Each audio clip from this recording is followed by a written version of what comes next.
शेतकऱ्यांचा ऊस योग्य प्रमाणात गेला पाहिजे। जर अपघात झाला तर त्या शेतकऱ्याचं नुकसान होतं आणि माणसं दगावतात, याचा परिणाम आपल्याला भोगायला पाहिजे।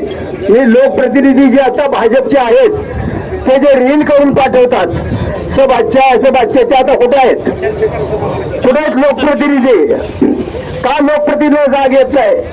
तुमचं सरकार आहे, मग तुम्ही ज्या वेळेला ऑटोमॅटिक काम होतं तिथं रिन्यू करता सब अच्छा आता कुठे गेला तुम्ही? कोण पाणीदार बिन पाणीदार ही जी अशी जी उपाधी लावून फिरतात। आज आमच्या अंबरवाडी धनगरवाडीला पाणी नाही आहे आणि आता अशा परिस्थितीत आपण शेतकरी अडचणीत आलाय।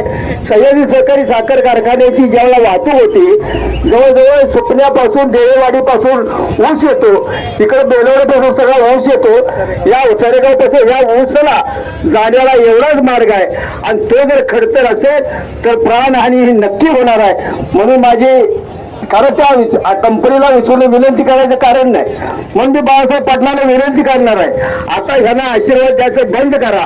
त्यांना जोडे घेऊन उभं केल्याशिवाय हे ऐकणार नाहीत आपलं। कारण सत्तेची मस्ती कोणीही भाजपचा लोकप्रतिनिधी पुण्यापासून कोल्हापूरपर्यंत कोणीही आपल्याला मस्तीला आलेला नाही।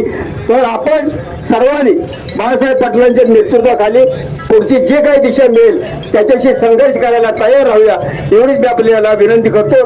थांबतो। जय हिंद जय